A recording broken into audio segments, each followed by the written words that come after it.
And whether you're looking at it live or in replay, this is going to be very interesting because we're going to be testing the Apple MacBook Pro M3 Max chip in here. So this is the laptop and we're going to be testing it in Premiere Pro. There's a lot of different things going to go on. We're going to be testing footage from 4K all the way to 12K in terms of resolution, different codecs. So if you are a video editor, perhaps in Premiere Pro, or you just want to know how well does it do in timeline performance, how does the hardware react to it, what are some of the temperatures and things, then this is going to be very interesting. So as you can see, we've got the timeline open over there. We're going to be looking at some of the thermals, how much power it's going to be drawing, you know, is it going to be CPU, GPU, codec, all sorts of things. So this is going to be exciting. And we're going to be doing it on battery power. 100% battery now. So let's do it on battery power. So just double checking if everyone is hearing me okay. I can see some people saying the sound's kind of low. Let me see if I can adjust it a little bit. Hey, check, check, check, check, check, check, check. Getting it up a little bit. Okay. Alrighty. So if you are thinking that this is way too expensive of a laptop for you and you're thinking, look, I just need something for video editing and I want to build myself a PC, then feel free to check out the build guides in the description below. And there's build guides for every single budget there. People saying increase the volume more. I can't actually too much because it's going to start to clip, but I just want to keep it a little bit safe. Let me see if I can gain it on here.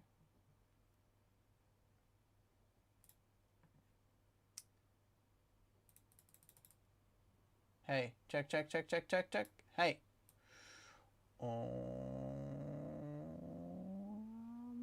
Boom. How's that? That should be a little bit better now. So there are build guides in the description below. You can get a PC like that. Build of this is coming out later on in this channel, and so is the build about this one. And there's budgets for every single one out there, so whatever your budget is, go check it out. But we do have a sponsor of the video, but when you do build yourself a PC, then this is what you need to know. Looking for a cheap way to license your Windows? Check out WhoKeys through the links in the video description. Make sure to use the code TN20 to get a 30% off. Paste the license to the activation settings and you're all done. This license is for Windows 10, but you can upgrade it to Windows 11 for free. They also offer Microsoft Office 19 license. Use the same code TN20 to get a 30% off. Check out whokeys.com in the video description below. Okay then, let's start this. Here we have the project. This is what's going on. By the way, if you do have any questions for me, or if you just want to chat to each other, just feel free to chat. But if you have any questions for me, tag me at TechNotice, then I can see a little orange there, and then I know that, you know, the question is for me. Let me explain a little bit some of the things that's going on in here. Firstly, even if you don't know what Premiere Pro is and how this works, you can still kind of follow along after I've explained this. Firstly, on the right here, all sorts of these graphs, what you can see, this is what's going on. On the very top bit, we can see power. This little purple bit says power. And the blue that you can see is a package power. So what we have from a CPU, GPU, DRAM, and all sorts of things, how much power are we going to be drawing? Then the little light blue is CPU, DRAM, they're separate as well. But package power is what you really want to see, as well as the CPU. Like this power here, how much we're pulling CPU power, how much GPU power. These are interesting things. Then on the second bit here is frequency. You can see which are some of the P core and E core and GPU frequency when it's boosting higher and so on. For example, the M3 Max chip is rated at 4.02 gigahertz. So if you want to, let me just check, is this, yeah, it's still going 13, it's all right. So 4.02 gigahertz, what you can see, it's peaking over there. Right now it's going roughly about 3.6, you know, at idle, or when it's just there, you know, doing kind of nothing, that's when it's doing there. But it does peak up to 4 gigahertz, which you can see just over there. Then you can see some of the temperatures, these sensors, which we can keep an eye on what temps doing, and when the fans are on. The fans are completely off right now. Then on the bottom you can see some utilization there as well, but on the top here you can see some different utilizations as well. So this middle bit here is the RAM pressure is 29% right now, but you can see how many gigabytes we're using of the unified memory. Then this bit here is the GPU. You can see the GPU utilization is 3% right now, so that's the M3 Max with 40 cores. Then this is the CPU utilization. So you can keep an eye on everything there of all the hardware whenever we're doing this, and you can see what's going on there. Let me just adjust the bit rate. I think I've got it way too high.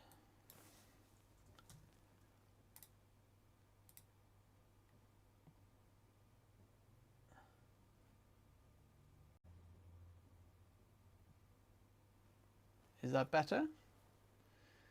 That should be a little bit better, isn't it? Also, what you can see in Premiere Pro here is obviously the preview. Underneath here, where my mouse is hovering over, you can see the different codec name, and you know what is it? Is it H.264, 5? Where is it from? And the chroma subsampling, as well as bit depth and frame rates and so on. I'm going to tell you this as well.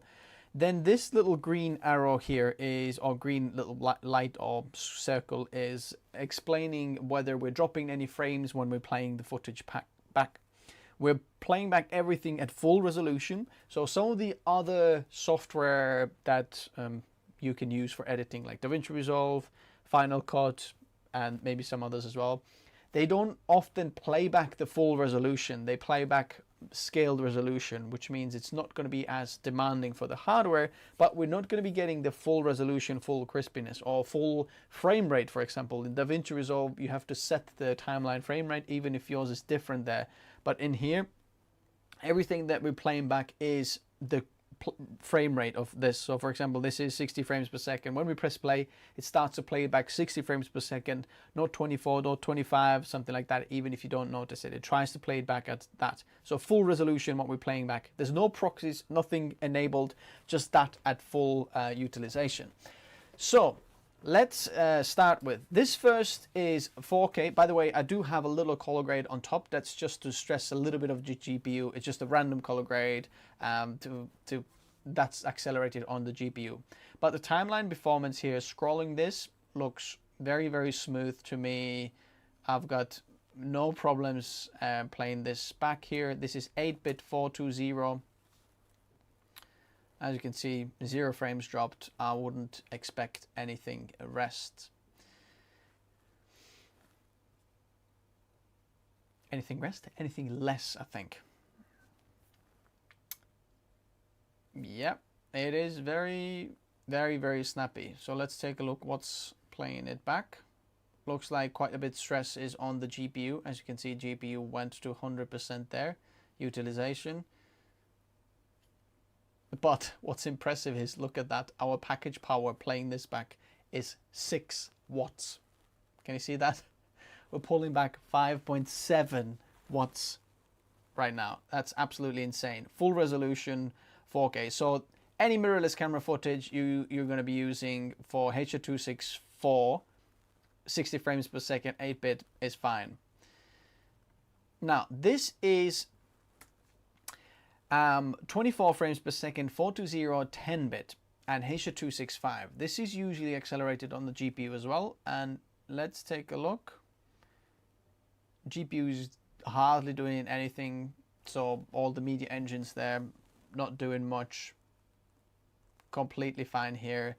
0 frames dropped. Very, very smooth as well. I've got no issues here. I'll just turn the brightness up for me. Absolutely no issues there. Okay, moving on to the next. Putting the color grade on as well. So this is H.264, 10-bit, 422, 30 frames per second. And usually that's quite hard for people to, or machines to play back, because it has to be played back on the CPU. But our M3 Max CPU here is around 11% utilized when playing this back. and pulls about 3 watts. Scrubbing through, oh my word, that's so smooth. So much smoother. What's this one? The 60 frames per second here isn't actually that smooth as we had the 30 frames per second 422. So interestingly, it's struggling a little bit with the 420 60 frames per second. I don't know exactly which of the codecs and chroma subsampling is hardware accelerated in here, but usually this one isn't. But on here on Mac, this looks so smooth. Usually that's on like Intel iGPU systems. This is a little bit harder codec than the first one, because the first one accelerated on the Intel QuickSync or something like that. So moving on, this is 10-bit 422H.264 4K. This is Sony a7S III footage, 10-bit again, but this is 25 frames per second. Scrolling this, again, one of the smoothest I've ever seen on any of the systems. Bear in mind, this is a laptop and we're pulling about 4 watts package power. I can't believe this. Our battery is still 100%. By the end of the stream, we'll see how much power we have drawn. Very smooth. Now, moving on to this second clip there. This is SI clip, which means that all of the frames in here are separate rather than different compression or long GOP, what the previous one is. So here, this is a little bit easier to play back, and you can really notice it. If you put any all intra clips on the timeline, it's super smooth, and this is where the GPU and the hardware accelerators really kick in, because ProRes is one of those codecs as well. It's very easy to play back and scroll on the timeline. I've got absolutely no issues there. So these are different 4K clips, by the way, what we're testing. We're not going to be testing 1080p because that's way too easy for this, but we're going to be going higher as well, up to 12K resolution in a minute. Color grade on. So this is 10-bit 422 60 frames per second H.264. Okay, now I can notice a little bit of a lagging. It's not as smooth, so it feels like it's played back on the CPU, even though GPU is more utilized than CPU. Or it could be the CPU bottleneck, not sure. Let's press play. But no problem playing it back. Still see your frames dropped at full resolution. And the power draw of this is just so insane. 6 watts package power. Absolutely insane. Let's take a look at our temperatures. Our fans are slowly ramping there. And 60, 70 degrees, something like that. On a laptop, very easy. Yeah, even that, no problem. The scrolling is not as smooth. It's because it's not hardware accelerated. You can feel it here where the SI, this just so smoothly just utilizes. For you, obviously, you have 30 frames per second for you when you're watching this back. This is a Pro motion display, so I can see it even smoother because I've got 120 frames there. It's absolutely insane. So we did that one. Let's move on to this one. Mac is the best editing machine since M1 Max. Well, that's a bold statement, Tors River. Okay.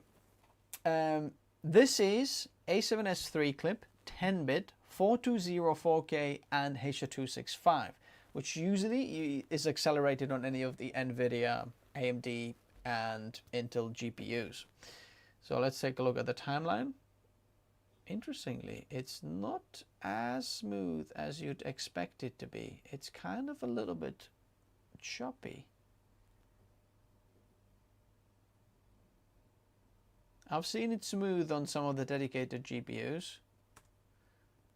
Obviously, playing back, it's very smooth.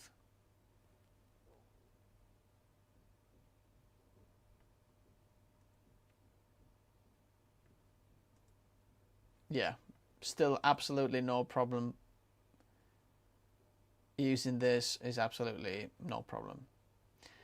Now we're moving on to some of the more demanding codecs. This is H.265, 60 frames per second, 10-bit 422, which usually is very hard to play back, and the only hardware in the world that can play this back is Intel 12th gen and above iGPUs. So when you've got UHD 770 or some of the laptops that have Intel Arc or mobile, GPUs, they have hardware acceleration for this type of codec. But NVIDIA can't play this back, or AMD can't play this back. So if you've got an AMD Threadripper system or AMD like just desktop system, can't play this back. Even if you've got a 1490 and a Threadripper 7980X 64 core, it's really struggling to play this back. So let's take a look at this one here. Timeline, I'll zoom in a little bit so we can really see some of the frames.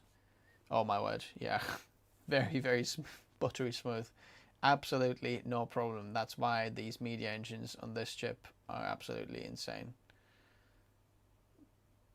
This is very, very, very, very good.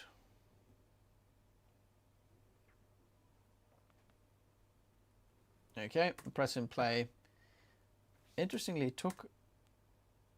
Can you see how it takes a minute to think and then starts playing? Go, wait, and go.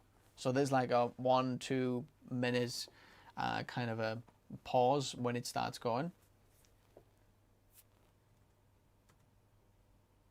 Yeah, that is very interesting. When you use it at full resolution, it does take a minute and then go, which is a little bit annoying. If you're editing this timeline, and let's say you're using JKL, type of editing, it does take some time to play this back.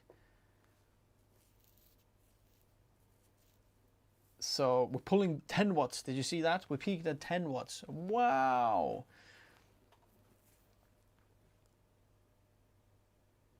Very interesting. So Maros is saying, what is this app that I'm using to monitor this? This is MX Power Gadget. As you can see, you can download it. It's not on the App Store, but you can download it just Google it and you can download it. And then the other applications on the top there for monitoring this is, and this in the back here, this is iStatistica Pro, where you can see lots of different sensors, as well as like this there.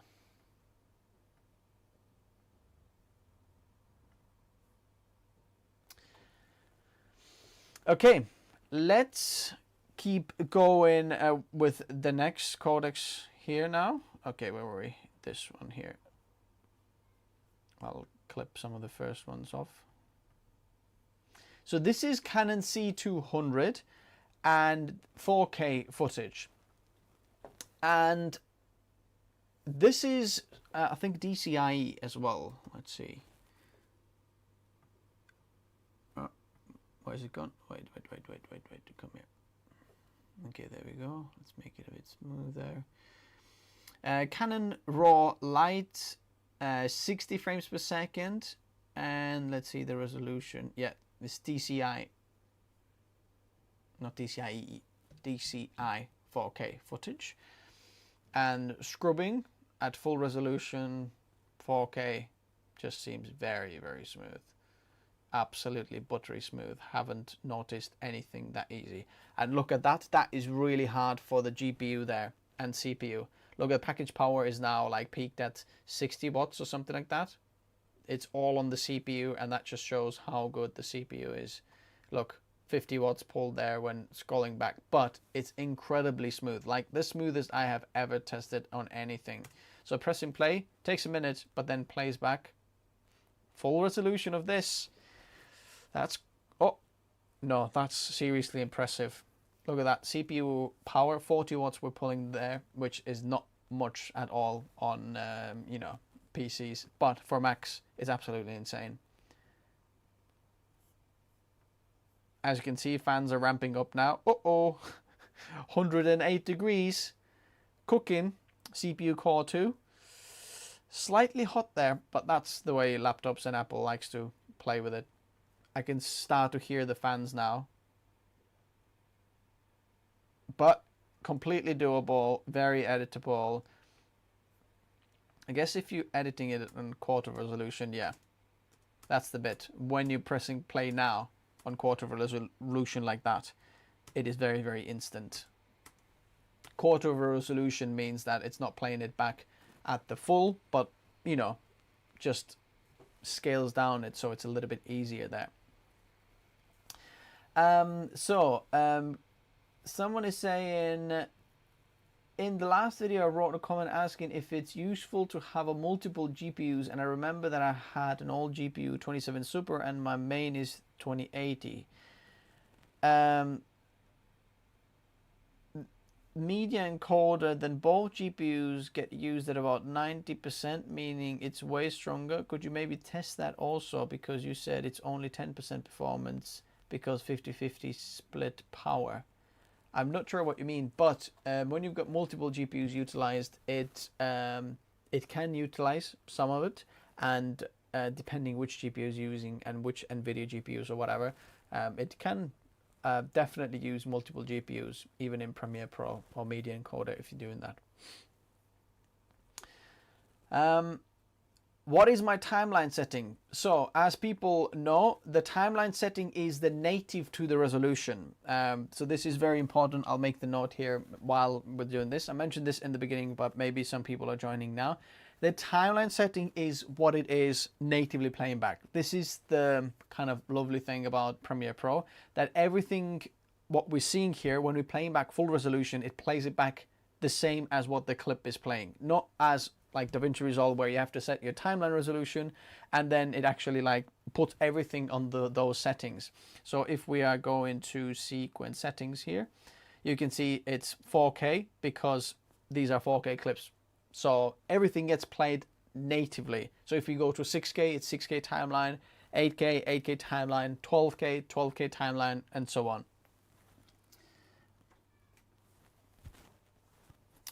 Now, this is 4K red raw and very, very smooth playback when scrubbing through here. Absolutely buttery, smooth. I've got no problems here.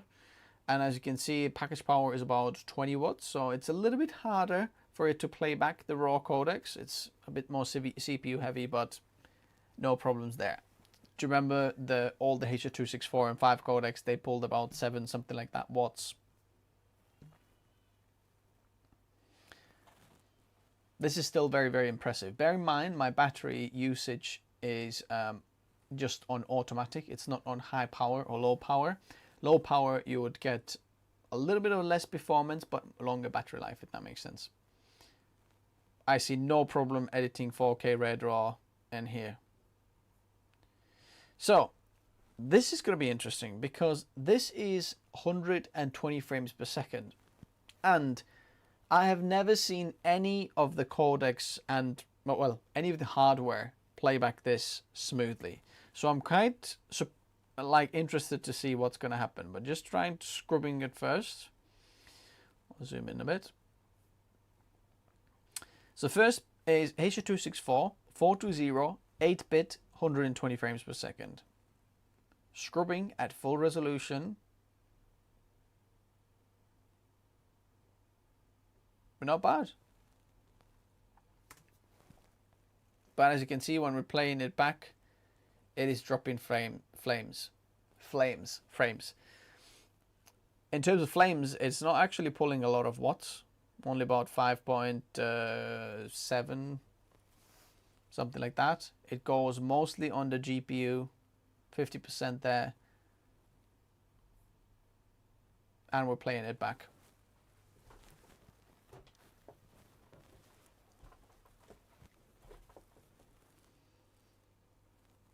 Seems fine to me. I know it's dropping a lot of frames, but to my eye, it is very, very smooth. Yeah, it might not be able to play back all the 120 frames, but totally doable. This is now 10-bit, 422, H.264, 120 frames per second, pressing play. About the same, we're dropping frames now.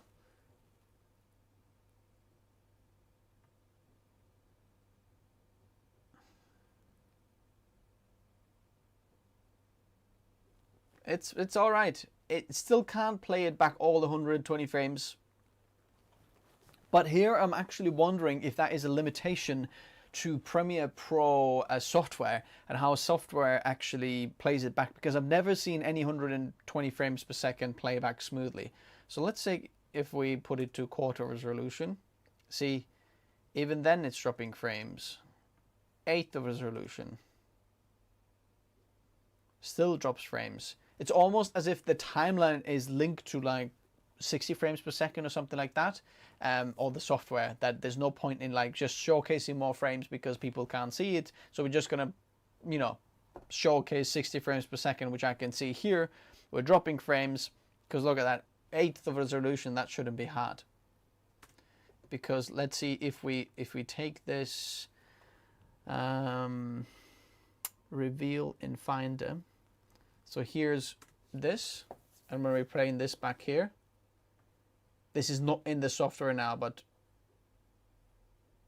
this looks very smooth to me as well.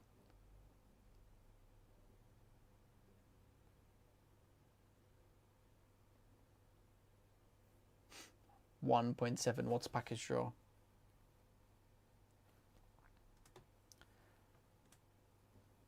Yeah, I think it could be software. Anyone else? Is this? How much is the RAM? I've got 48 gigabytes on this model. So this is kind of the first upgrade. Also the M3 Max, but not binned. So you've got 16 core CPU and 40 core GPU, but 1 terabytes of storage and 48 gigabytes of RAM. I think this is Premiere Pro's issue to play back more than 120 frames per second, because literally I've never ever seen this playback, and CPU is not utilized, so I'm guessing this is Premiere Pro. Moving on to H.265 420 10-bit. I'll put it back to full. Very similar.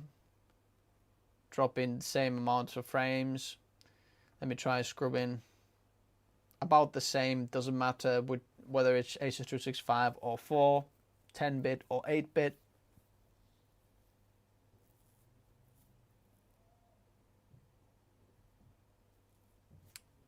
Seems the same, and let's try H.265 422 10-bit 120 frames per second. Feels very similar to this. Well, actually 420 seems a little bit smoother than 422. Well, it is actually just the same.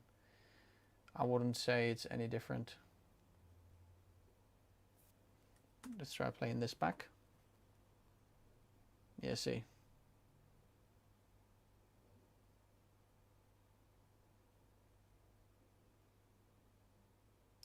Is it always dropping back about 64 frames or something like that every second? So maybe it's that.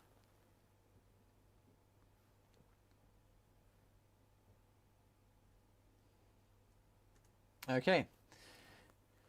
Here, this is 5K red raw. And usually this is where most of the machines start to struggle a little bit after 4K. If they've got to this far and kind of been like, okay, then this is what really starts to make it really hard for them. Firstly, scrubbing here. As you can see, package draw power is instantly quite a bit higher than usually. We're pulling like 30 watts package draw. And a lot of this is on GPU, as you can see, GPU accelerated footage. Look at that, M3 Max is 100% utilized there when doing this scrubbing. So let's press play and see what happens. Oh my goodness.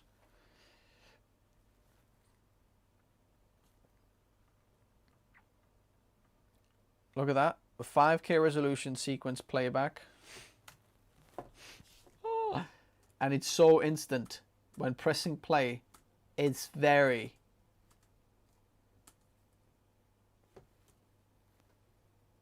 backwards. Okay, backwards we started. No, still good. Yeah, when going double the speed, then it starts losing frames. But how many frames per second is it there as well? 24 frames per second. 5K. Absolutely fine. Here's what I want to know. I want to see when the Mac Studio comes out, with M3 chips, the M3 Max and M3 Ultra, because that could be very, very interesting. This is pretty insane power here, because if you don't need the screen and portability, for $4,000 you can get like M3 Ultra, hopefully, which is, oh my goodness. Yeah, very, very good.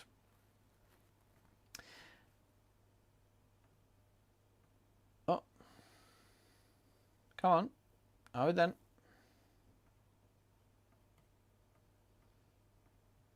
Okay. Our Premiere Pro has done a bit of a... It's got stuck in there. Okay, there we go. So this is 6K Red Raw. And let's try this. So far comparable to ProArt 16. This morning I actually filmed the full comparison between this and the ProArt. It's coming out later on. We've got a massive editing queue. So when we get to that paint, you can find out how good is this compared to the ProArt, because the ProArt is roughly around half the price. Not quite, but almost. Yeah, scrolling and scrubbing seems very, very good. Like, I'm getting this type of performance on a Threadripper because this is very CPU utilized. Interestingly, in here this is GPU utilized. For some reason M3 Max wants to use the GPU. So let's press. Alrighty. Did we get some frames dropped now? Yeah. We're dropping a few frames. 6K. But it still looks smooth to me. It doesn't look laggy. So even though we are playing back 6K Red Raw, what's the frame rate here as well? 24 frames per second. Red Raw. That's insane.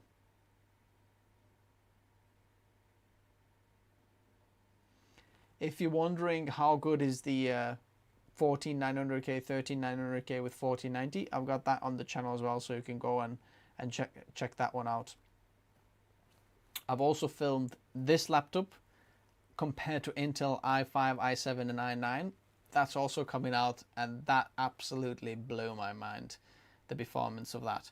So playing this back, GPU is maxed out, and here that's what we can see. Interestingly, it's not allocating any more RAM to the GPU. It shows 15.4 gigabytes used.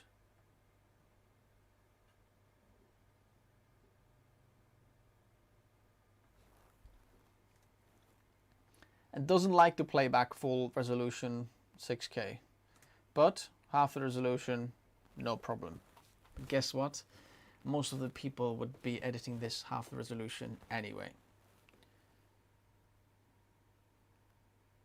Now here's a different 6K Red Raw.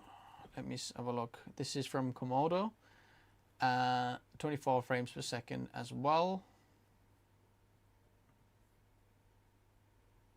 And scrubbing through here. Oh, that is a lot easier on the system. Oh, sorry, that's half the resolution. Let's put it on full. It's still a bit easier. A bit easier.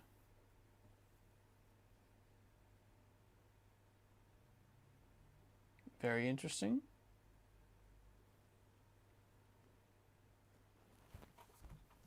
Does a pretty good job to me.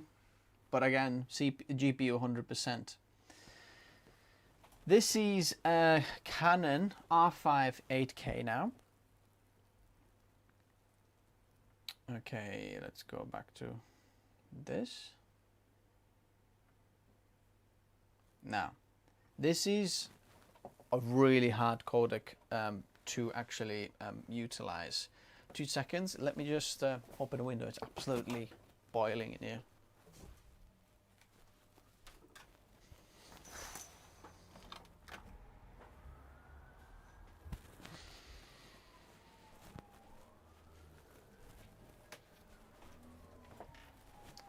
Oh, okay, you might hear some sirens outside.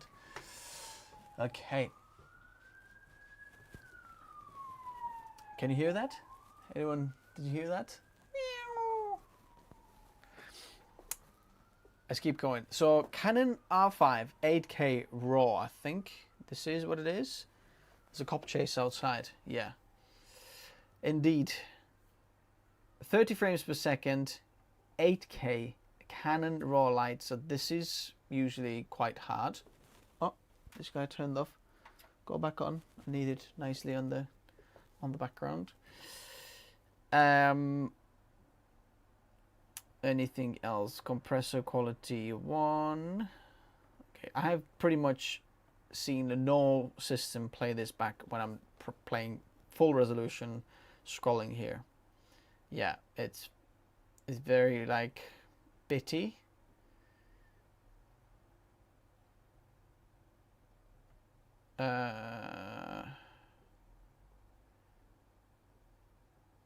Is that MacBook on battery? Someone is asking. Yep, battery power, as you can see here. Not plugged in. Can you see? No, you can't see. Let me pull it back a little bit so you can see. See? This is just the HDMI port in there. Nothing else there.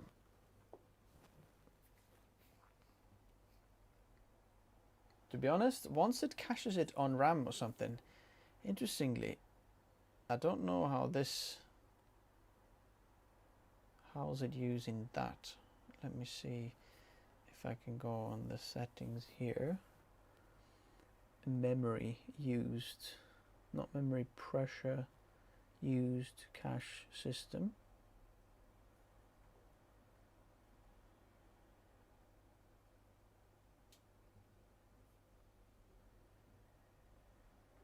Memory pressure. So now it's saying 43% used.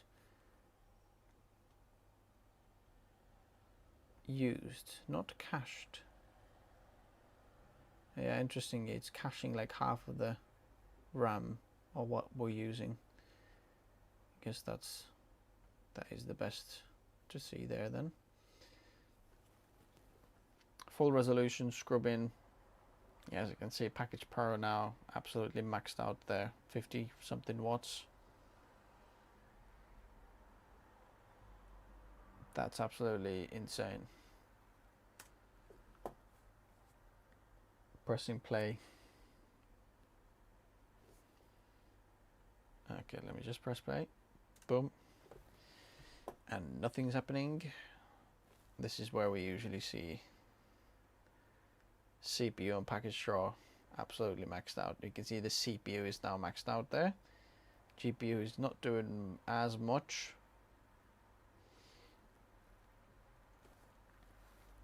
But you wouldn't be playing it back at full resolution. Let's see, quarter resolution.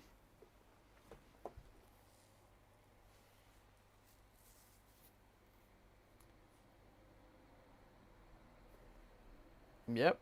Let's take a look at this. 110 degrees on our CPU. That's how hot Apple likes to use this. And 104, I believe, is the limit when it starts to thermal throttle. So most likely with thermal throttling somewhere. So Apple's going the same route as, you know, all the other ones. It could ramp up the fans earlier, but it doesn't. It wants to run the CPU cores very, very hot, as you can see there. Now they're coming down, so if I keep pressing play,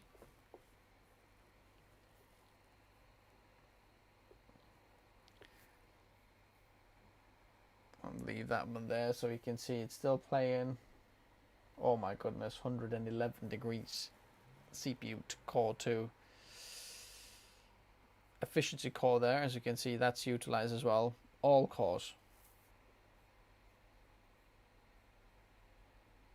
Only uses 7 core shows here, not all of the 12. All 4 efficiency cores and 7 CPU cores. Interestingly, not every single CPU core is here shown.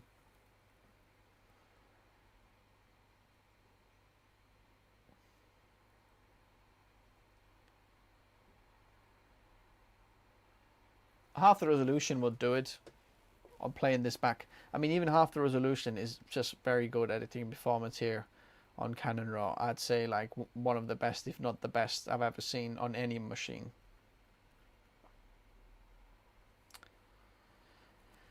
Okay. Whew, 27 degrees in here.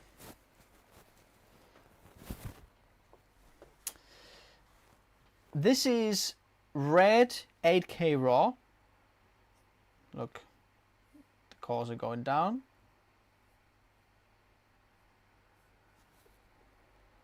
Cools it down. It's not that hot in here, really. 8K red raw. 24 frames per second.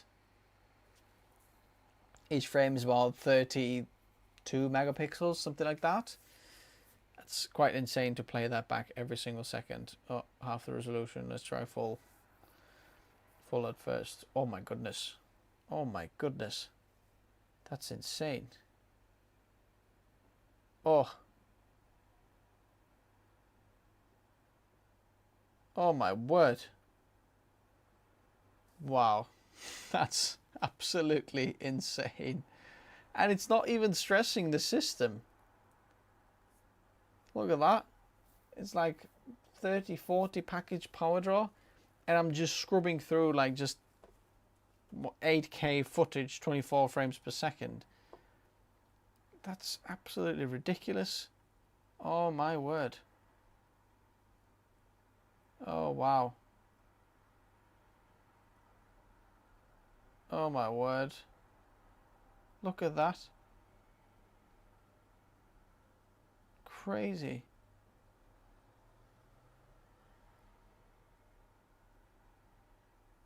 Let's press play, see what happens. Oh my word.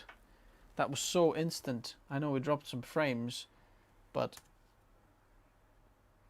yeah, we're dropping a few frames here. Playing back 8K ain't no joke. Scrubbing was very, very good, but you know, you don't have an 8K screen, so there's no point in really playing it back full resolution. But is it better than the Ultra? Yeah, better than the M1 Ultra I tested, definitely.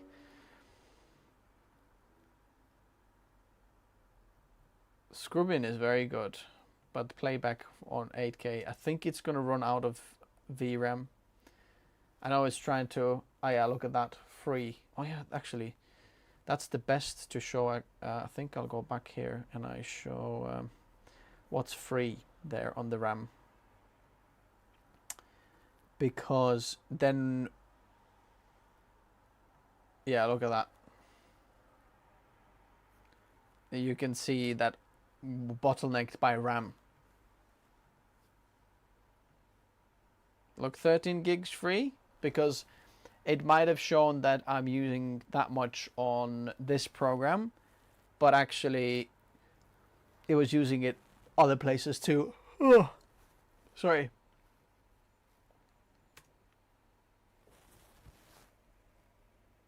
Look at that.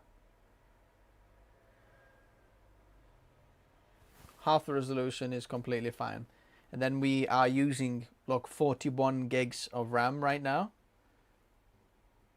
because the 7 gigs free, 41 gigs.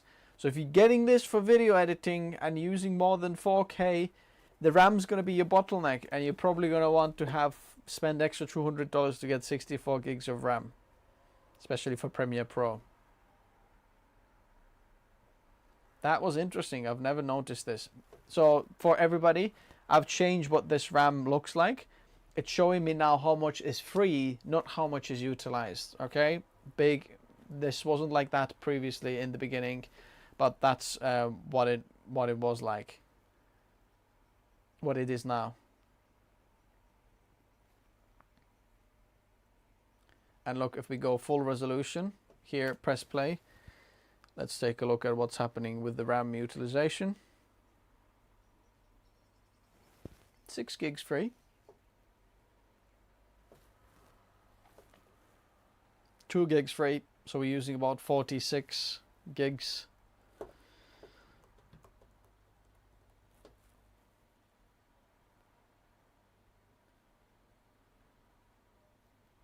Okay. Is there a big of a bag?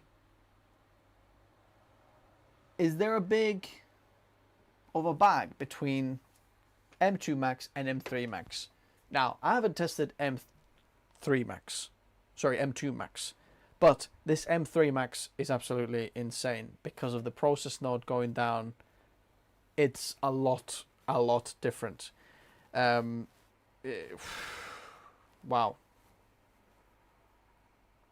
Now, this is 12K now. So each frame, what you're seeing here, is about 85 megapixels or something like that. 12,288 by 6480. All right, this is Blackmagic Raw. Absolutely insane of this. And now scrubbing. Quite all right. I bet our RAM's gonna go now.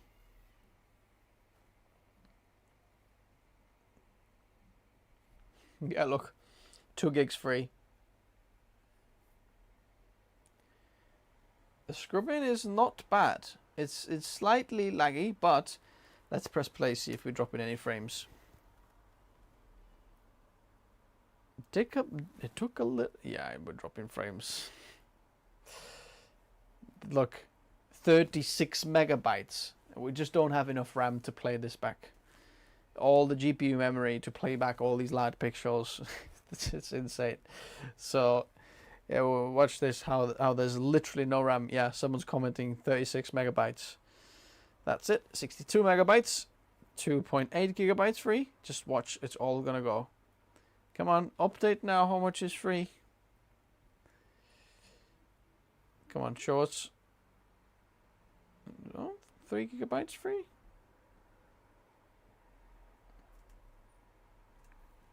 But now let's take this to half the resolution. Different feeling. Very, very smooth. And when we press play, no frames dropped. Look at that. Now that's the one. Now that's one.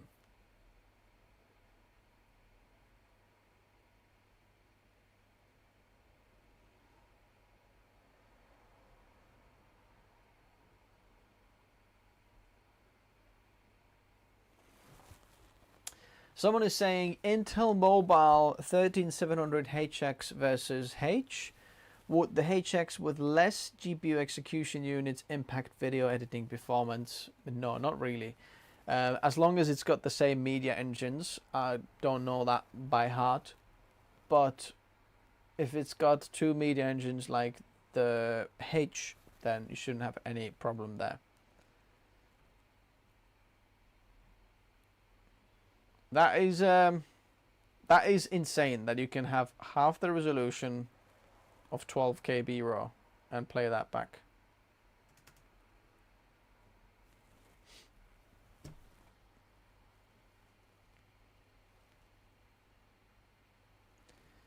Absolutely insane.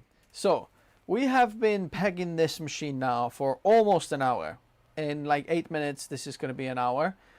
And then let's look at the battery. We've used about 25% battery, and that's insane. Bear in mind, this has been utilizing like 8K or something like that codecs. So let's say you do edit about 8K plus footage. I've got the screen at max brightness as well. You're probably going to get about 4 hours of editing time, 4 or 5 hours when 8K. But when you're editing, you're not going to be playing back a lot of the footage. You'll be adjusting things, and so you're not going to be multi-core utilization. So it's going to be a bit better. Now, if someone wants to see perhaps how much this CPU is getting utilized and what this is, I'm going to do a little test here as let's see this one here. So this is a 20-minute timeline of all of these codecs that we just tested, and some of these have like proper zoom in clips as well. Some of them are like up-res, down-res. We have color grading on the first part, and in the same clip, no color grading on the second part. Let's try exporting this while I'm going to be answering your questions. So let's say you're going to be putting in this YouTube settings, 4K UHD, H.264, 8-bit, what does it target VBR1 pass 40 megabits per second. Let's send this to media encoder.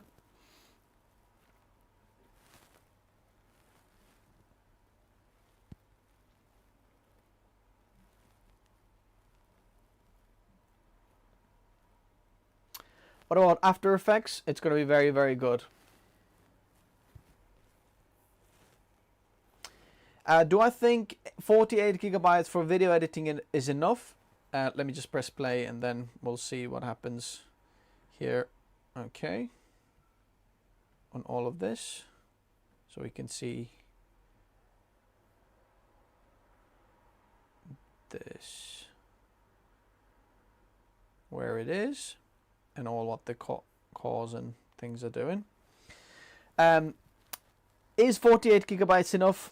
Just enough. Just about enough if you're doing like simple things. If you're doing different codecs like 6K plus or 4K plus, it's gonna be you better upgrade to the RAM.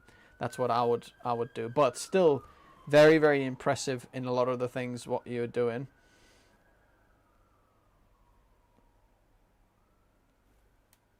I mean, right now it's saying it's going to be encoding this in 20 minutes. 20-minute timeline, pretty much one-to-one, like encoding performance. And it's using a lot of the GPU, not so much the CPU. As you can see there, it's using Metal GPU engine playback.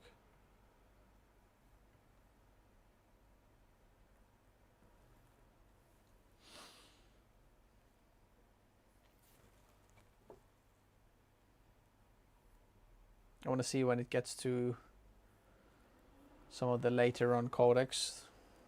Bear in mind I've got Premiere Pro open in the background as well. Seems like it's alright. I want to see what would it do if we're on Intel systems, for example, on desktop. What will happen is when you're doing something like that, like exporting in the background, it starts to use the E cores, and then the P cores are still going to be free for utilization. Right now it's using GPU there. So let's say if it's editable still, very, very easy here.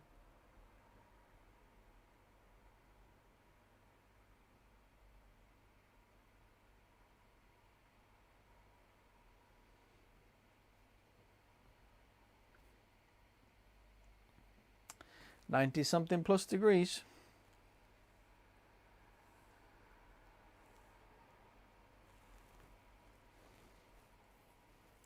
You can't just upgrade the RAM to 48 gigabytes. You have to go for the unbinned SoC version 2. Yes, that's right, Albert.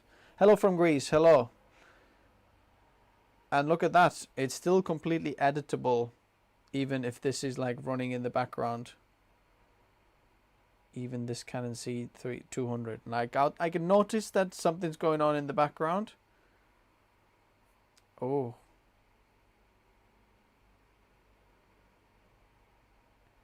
Okay, this is interesting, you see.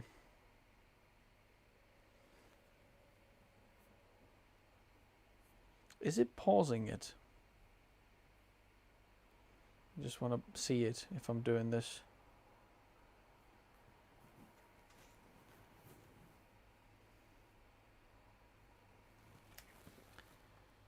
Yeah, look, when I'm pressing play, it pauses in the background. See, that's why Intel is still doing a better job.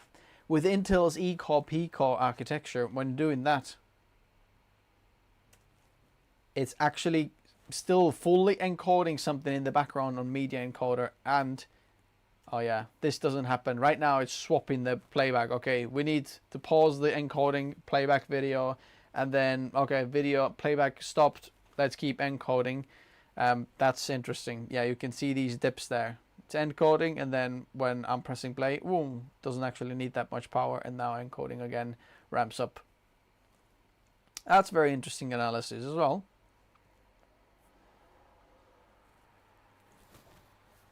This is a 16-inch. The 14-inch I wouldn't recommend to get unless you really want just the ultimate portability, but the 16-inch has a much better thermals when doing that, so that's what I would recommend.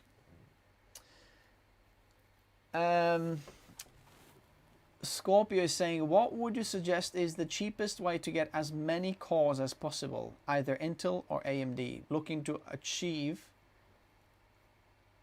a huge range of Blu-rays with handbrake. Probably the most cores for your money you can get with Intel when we're talking about like even 13600K, or the i5s have loads of cores. So I'd probably recommend that.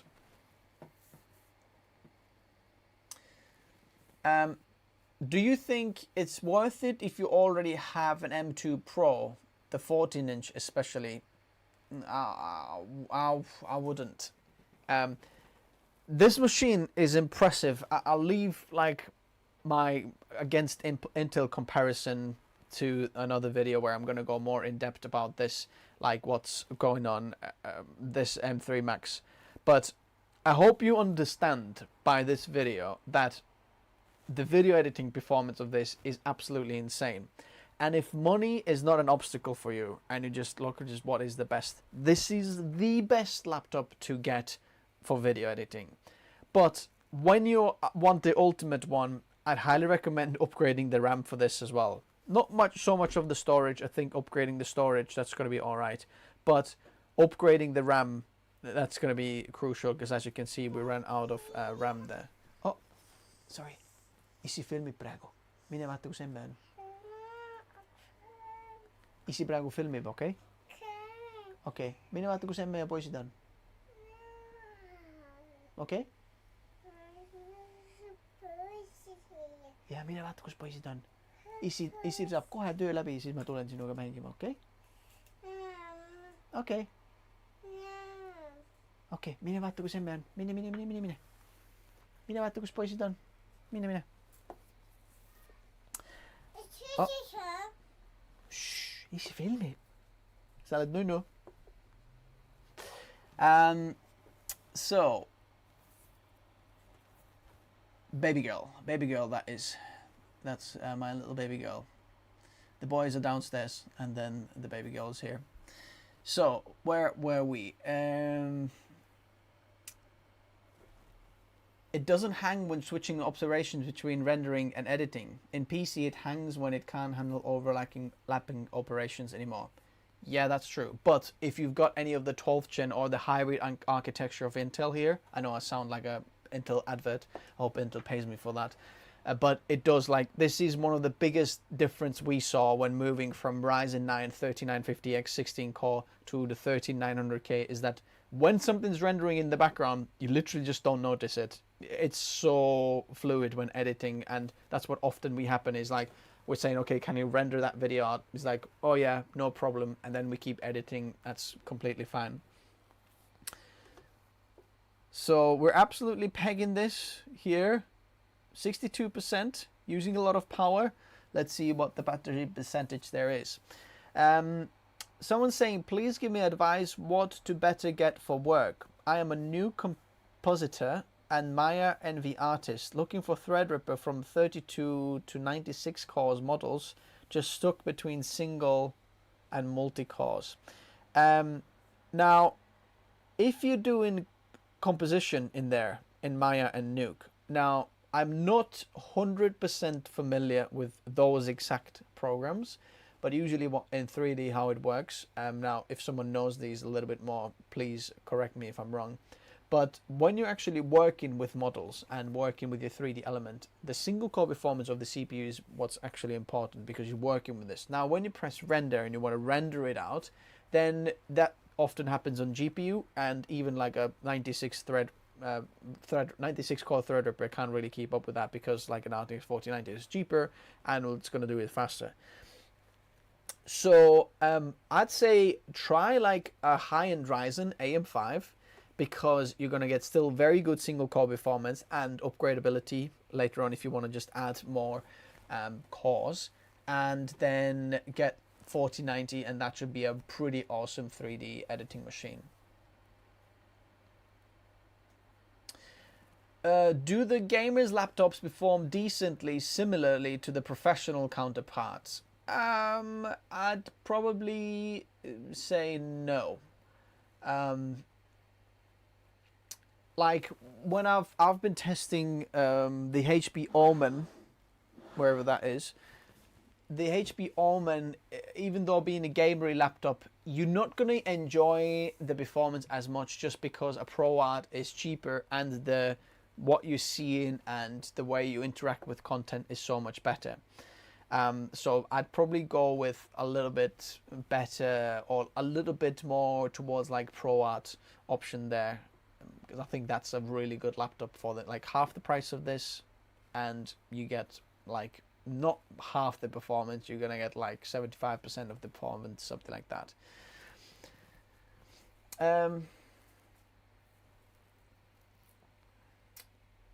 Someone's saying, what I don't understand is Intel CPUs, they have 8 P cores and 16 E cores, and the next gen 15900K is going to have 32 E cores and 8 P cores. Is that so? Wow, I did not know that. Can't wait for that. That should be a new architecture though.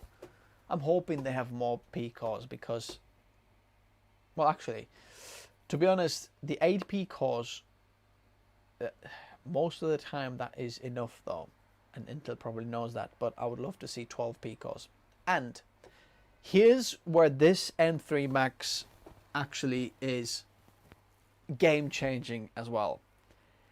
Intel has never ever done a desktop CPU that's got more than 8 P cores. Now we've got the 12th gen, 13th gen, and 14th gen, that's a lot of E cores, but there's always getting up to 8 P cores. And you might be saying, yeah, but what about Xeons? Yeah, Xeons, they're like workstations. Threadripper also has that, but AMD did beat the 8 cores to 12 cores and 16 cores on the Ryzen 9s, but Intel has done it on a laptop.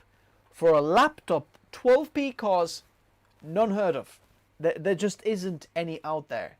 Like nothing. There are some laptops that have a desktop CPU inside or something like that with 65 watt TDP or something like that, but that's not really that. This is 12 P cores, as you can see, which is insane. It doesn't have hyper threading for those P cores, but it's still 12 P cores.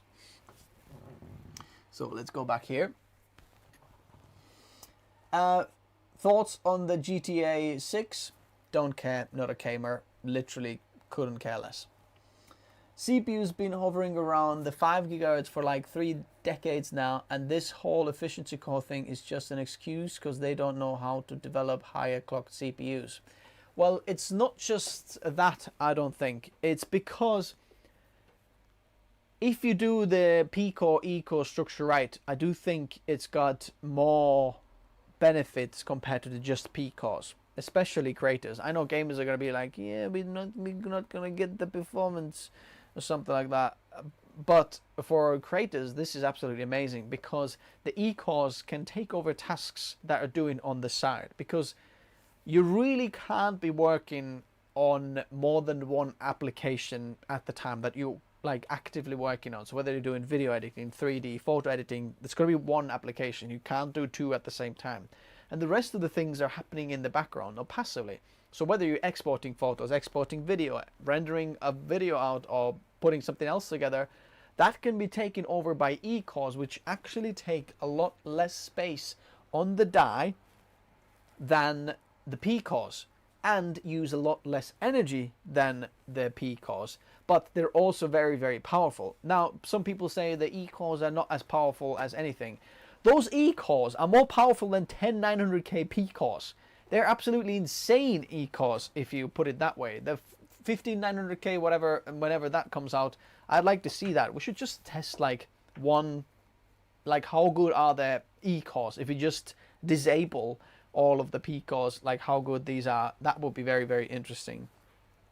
But so I think there is actual benefits of doing that, because a lot of the background tasks on Windows, they don't need P cores to be there. The E core is completely fine, and there's space for them. They don't need to be the fastest 7 GHz whatever, cores.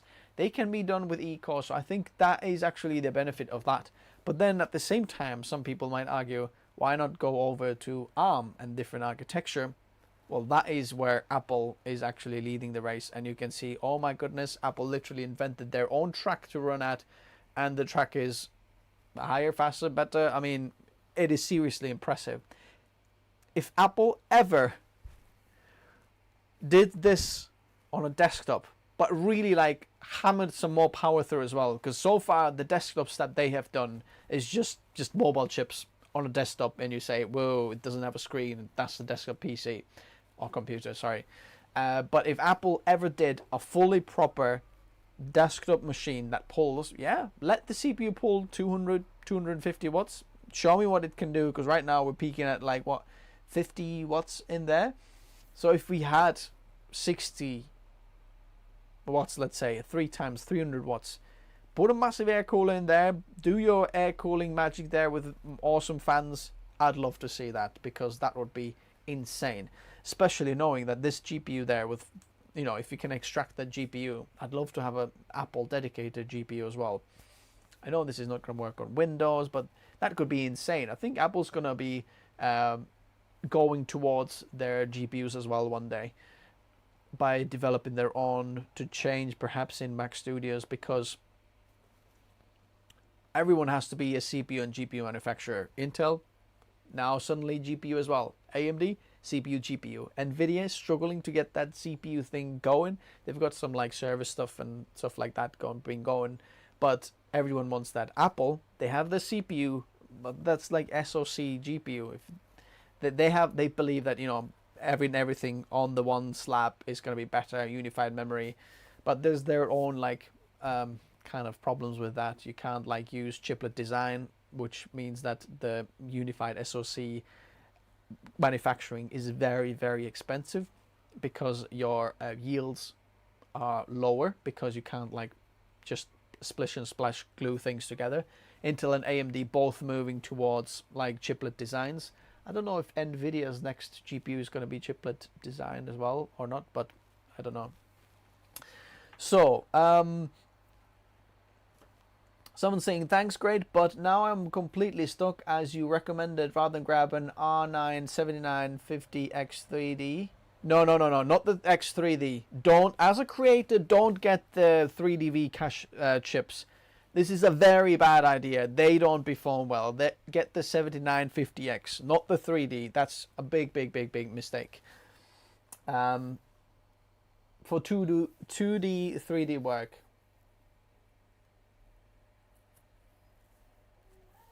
Yeah, depends if you need rendering and what you need to do with your like workflow. And if you're a CPU rendering bottlenecked, then of course get the Threadripper if you need loads of RAM there as well. But if you can get away with just maybe 64, 128 gigabytes of RAM, well, actually even 128 gigabytes of RAM on the Ryzen 9 is going to be a little bit of a struggle. If you need more than that, you probably need to go Threadripper. Oh my word, 3 minutes to go. Let's see how fast it's going to do this. As you can see, different codecs on the timeline. This is very interesting. Require different power draws. Like right now, we're doing the red raw. And this is pulling, what was it, 50 something watts. And the red 5K, we're pulling 30 watts. Blackmagic Raw, 60 watts. Oh, we forgot to test Blackmagic Raw. Let me go back. Where is my Blackmagic Raw? Red Raw. Oh yeah, we forgot this. Let's do this while this is going in the background. Well, I'll do it in a minute. Okay.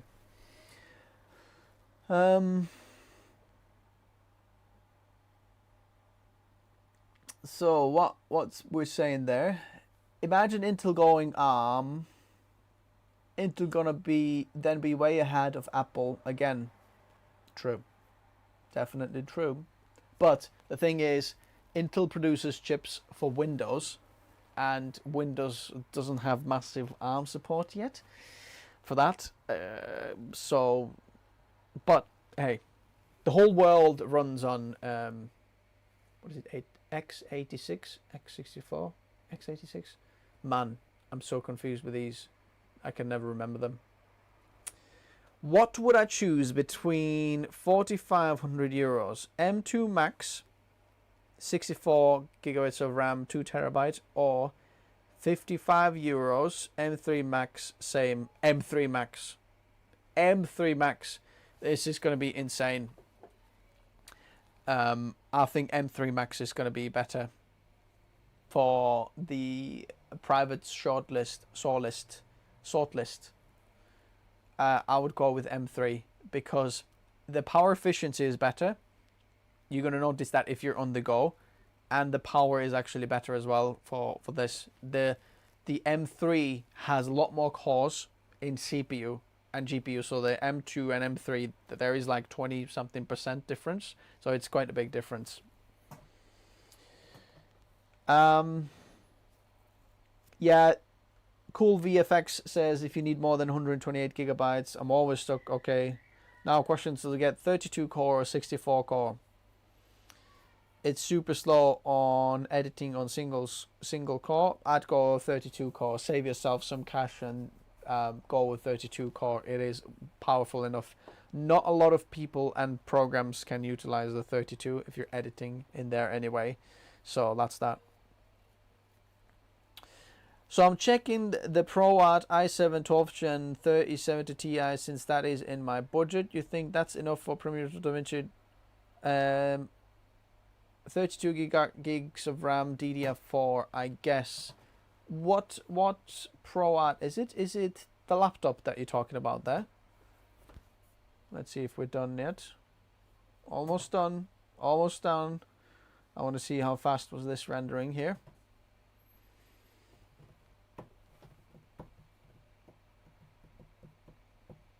Laptop. What's your budget, Sebas, as well? Alrighty. This is done. Let's scroll down. 21 minutes and 9 seconds. Bear in mind, we were using battery power and we were doing loads of things in the background. I'm monitoring these things. There's Premiere Pro open in the background. So, it's pretty much one-on-one, like live encoding of a 20-minute, which is absolutely insane. Portable, take it anywhere. I mean, does this get across how ridiculously powerful this M3 Max is? It's absolutely insane. Like, just wait. People, just wait for my Intel desktop compared to this comparison. You'll be blown away, because I was blown away. It's absolutely insane. Somewhat 1500 USD. So Sebas, do you need it to be portable, or do you can it be also a desktop? So let's test this Blackmagic Raw as well, if you want to play that back. So full resolution B Raw, that's very, very smooth here. Let's say playback. It did take a minute, but as you can see, it is a little bit taxing on the whole package. Like CPU first there, pulls 45 watts. Interestingly, on like Intel PCs, that's like absolutely nothing. And here it is quite CPU intensive, maybe because of the architecture difference and it can't use hyper-threading, but it's very, very smooth still. So these are two B-raw clips on top of each other. If you need it to be laptop, then yeah, go for it. It's pretty good. Yeah, this is pretty insane. And let's slide 3 B-raw clips on top of each other. No problem. Let's spray this back as well. 0 frames drops, my friend. Full resolution. 1, 2, 3. 6Ks on top of each other. Oh! We dropped 20 frames. I think this was during the between the two clips. Watch, it's gonna do it again, I bet. Don't. No, it didn't. Would you look at that? 50 watts there. So, but yikes, the CPU, as you can see, Apple really lets it like rank to 105 degrees and then calms down because it's not, the fans are like slow grandmas. They're not like coming straight in. They just come in a little bit later, and that's that. So now let's have a look at the battery.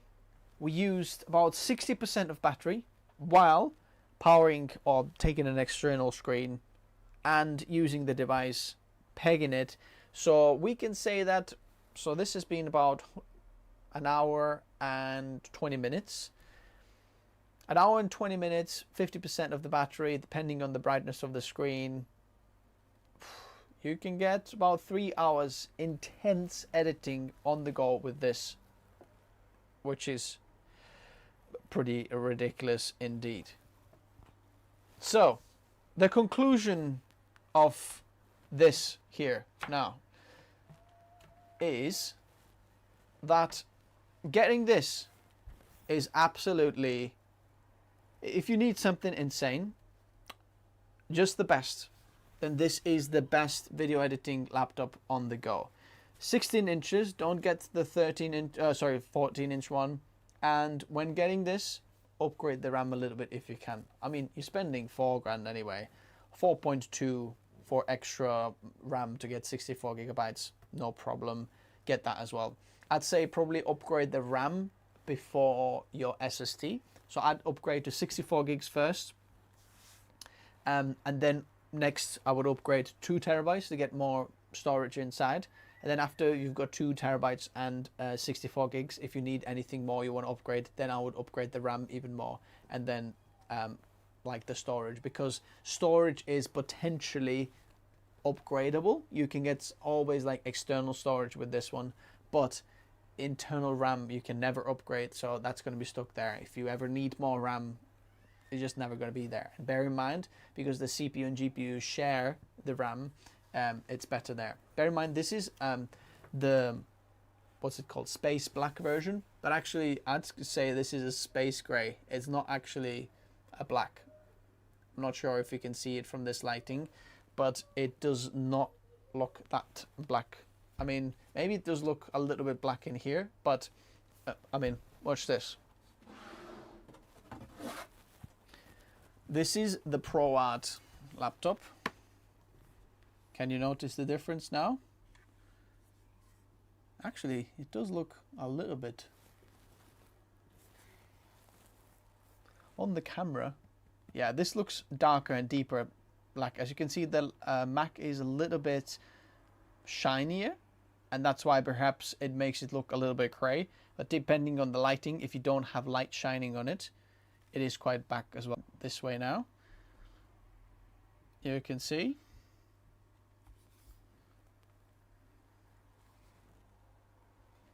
Not bad. ProArt looks a bit greenish. This could be the color grade as well. Yeah, it is actually slightly more greenish tint towards the black. The Apple Mac is more like magenta.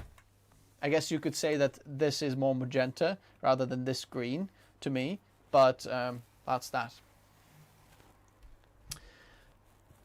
Unbin 64 gigs, similar price to bin 96 gig. I would go with the bin 64 gigabyte, Albert, because the GPU power is always like more important than the RAM. So, if you want to pick up this laptop, it's linked in the description below, as you can see. And if you'd like to see anything else, then stay tuned for the channel, because there's a few more things coming out about this laptop. I might do a poll if you want to see DaVinci Resolve test on this as well, but so far I think this is insane. DaVinci Resolve is even more utilized, and Premiere Pro is the least utilized, what you can say, but it's still very, very good. It's not using Rosetta or anything else now. Like, Premiere Pro works better on Mac than on Windows, so that's the insane thing. And I can definitely recommend this. If your budget allows, I would get this one. Okay, thanks guys for watching. And if you want to save your money, go check out some PC builds in the description below. There is PC builds for every single budget, whatever it is, like from $700 to $5,000 plus. You can get similar performance for much, much less. So go check them out. And lastly, if you do build one of those PCs, then you probably want to hear this sponsored message. Looking for a cheap way to license your Windows? Check out WhoKeys through the links in the video description. Make sure to use the code TN20 to get a 30% off. Paste the license to the activation settings and you're all done. This license is for Windows 10, but you can upgrade it to Windows 11 for free. They also offer Microsoft Office 19 license. Use the same code TN20 to get a 30% off. Check out WhoKeys.com in the video description below.